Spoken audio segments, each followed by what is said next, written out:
আমি আছি। তুমি কে আমি কে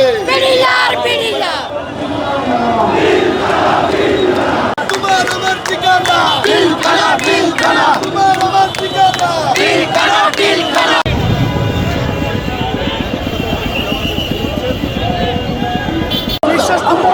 স্যার হবে আপনারা এদিকে আর যায় না, এদিকে থাকো, এদিকে থাকো।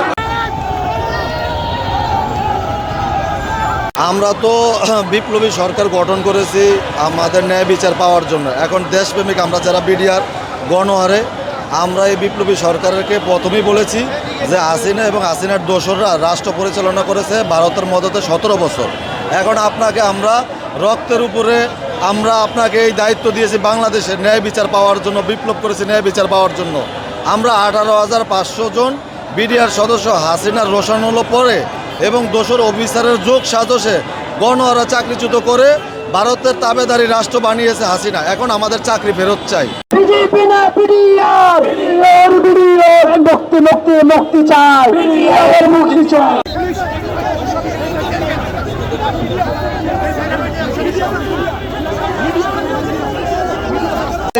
ভাই চাকরি হারিয়ে যায়, অসহায় হয়ে গেছি, কোনো ব্যবস্থা নেই।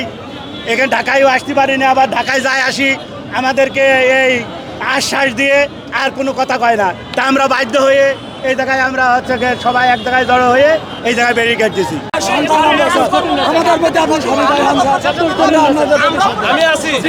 ডক্টর মোহাম্মদ ইউনূস সাহেবকে বলছি যে আপনার পর্যন্ত তো আমরা যেতে পারবো না, কিন্তু দোসর অফিসাররা বড় বড় পদে আছে, আমরা তাদের বিরুদ্ধে কথা বলবো না, যেহেতু আপনারা শিক্ষিত এবং অনেক পুরস্কার প্রাপ্ত।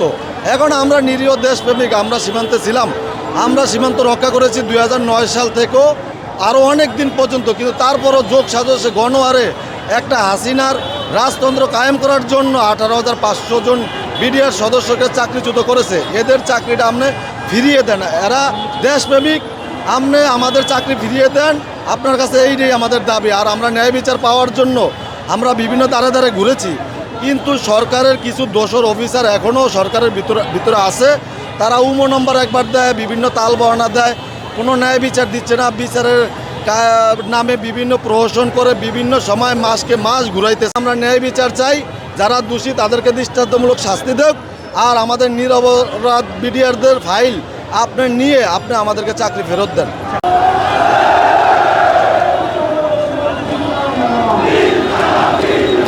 আমাদের দাবি 1 নম্বর দাবিটাই হচ্ছে আমাকে চাকরিতে পূর্ণবহাল। আমরা নির্দোষ লোক, আমরা নির্দোষ বিডিআর, আমাদেরকে অন্যায়ভাবে সাজা দিয়েছে। আমরা এখন আমাদের একটাই দাবি, আমরা ছেলে মেয়ে নিয়ে যত চাকরিতে পূর্ণবহাল থাকতে পারি, ছেলে মেয়ে যত দুটো ভাত খাইতে পারে, এটাই আমাদের দাবি। তাছাড়া আমাদের আর কোনো দাবি নেই।